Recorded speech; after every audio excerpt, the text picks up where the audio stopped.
Hey Josie, how you doing? This is wonderful. You've really got everything together, and I really think that you've really done a fabulous job. I've got some comments that we're going to go through that I think are just really going to push this thing over the top, and I am going to ask you when this is all said and done, Josie, if I can use this as a class example. And of course, I would give credit where credit is due. I would probably also have to have you sign off on a permission sheet. But if you can give me permission to use this as an example, I think it would help future students in the class. And this is probably one of the most complete presentations I've had while teaching this class, and I've been teaching it for a minute now, so good job. Okay, so let's go through, well, I'll tell you what, let's do this. Let's go through the project requirements, collateral and photograph it, you did that. Photograph your 3D giveaway, you did that. Collateral document, you did that. Yeah, you should have your bleeds crop marks. Yes, you did that. You did that. And then include all these components in your PDF named. So you want to include, that's the one thing I wanted to mention. You want to include this in here somewhere. Okay. For your final presentation next week. You don't have to do it this week, but I want to describe some things to you that are really, really going to help you with the presentation itself. Okay, so all is present and accounted for. So let's take a look at the presentation. Okay, oh, by the way, you have to credit that image. At the end, I didn't see it credited. And while I'm on that topic, I won't forget, but you know how I am with, let's get these formatted in APA formatting or MLA. It doesn't matter to me, whichever. And you can go to, let me see, the name of it is Purdue OWL. It's like Purdue University and OWL, OWL. If you just Google that, it'll take you to a wonderful a resource for formatting your APA and MLA citation. So please don't forget to do that, because right now you're missing a really good opportunity here to wrap this thing up in a really professional way. So the opening page, I would not recommend starting the opening page with a contract. I would put this back in the end in like an appendix type thing. Maybe even, well, you don't have to do it after your sources. You can do it before your sources, but I would do that. But that's a great touch, adding that in there. Now, what I would do with this is boy, you've done so much work. I mean, technically, this should be on a help letterhead, which I don't think you want to use a photograph on a letterhead. But that's okay. That's okay. You have a contract in here. That's fine. My comment, let me see, let's go to contract, estimated cost, payment schedule, reproduction. All right, this is a problem right here because you're saying that the client has full reproduction rights. Then you're saying all reproduction rights are held by the designer. Okay, so it's one or the other, but not both. I recommend, well, it depends. In a project like this, realistically, I would give full reproduction rights for the logo, and I would retain other reproduction rights, like for the brochure and stuff like that, or the card and the other stuff that you've designed, because otherwise you could find it out there being used, and you really don't have much you can do about it. Even the company that you design it for can turn around and repurpose it if you don't retain the rights to it, or at least some of the rights. So again, and then all this is saying is this last one. All that's saying is that the designer retains personal rights to use the project for purpose of design competitions in your portfolio and things like that. Okay, so one of the two, but not both, unless you stipulate, whatever that word is, that this is for the logo. You make your stipulations, yes, unless you make your stipulations that is the logo.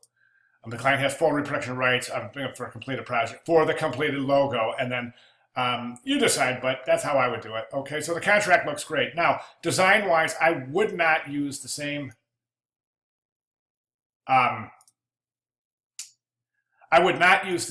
typeface for your headlines as you use for the logo. Don't do that. That's just cheapening the logo. You don't want to do that. You want that to appear exclusive. So you don't want to just go ahead and jump in and use the same fonts. It kind of, yeah, you know what I mean.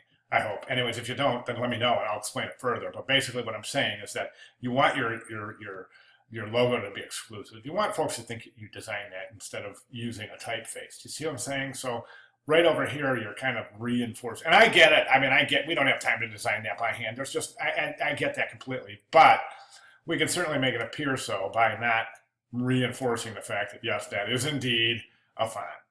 Okay. Otherwise, I think you have some alignment issues.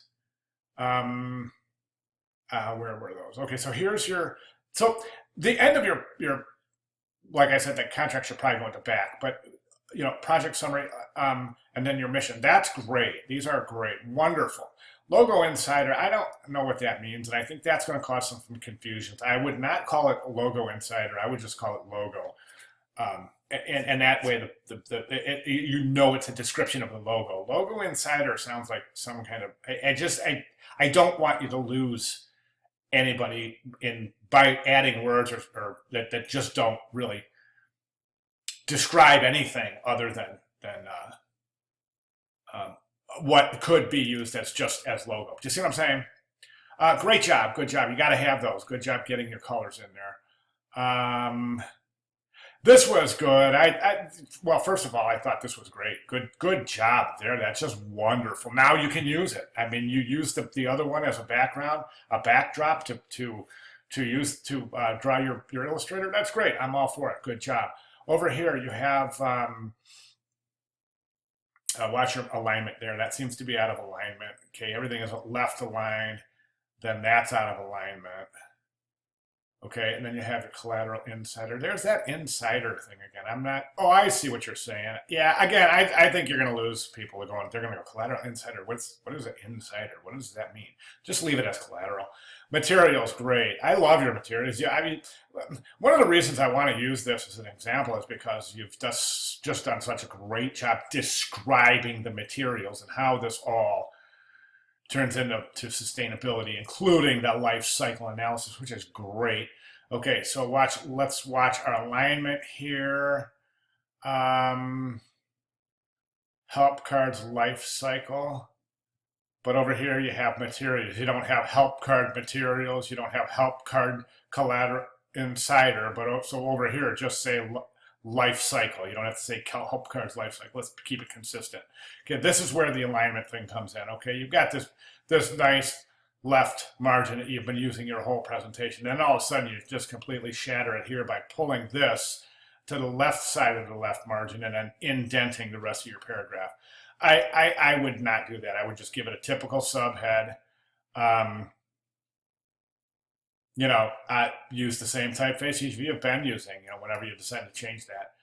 And then, if you want to use a bold, I would, or a semi-bold, or even an italic here, but I would not use the colors. It's too distracting. Plus, when you put the yellow in there, you can't read it.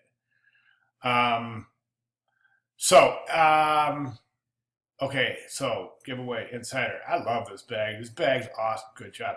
Good shot on that bag. Anyway, you can get a couple more shots on that. All you got to do is shoot the bag from a couple different angles, and then I don't know how you did this, but you can Photoshop that logo right on there.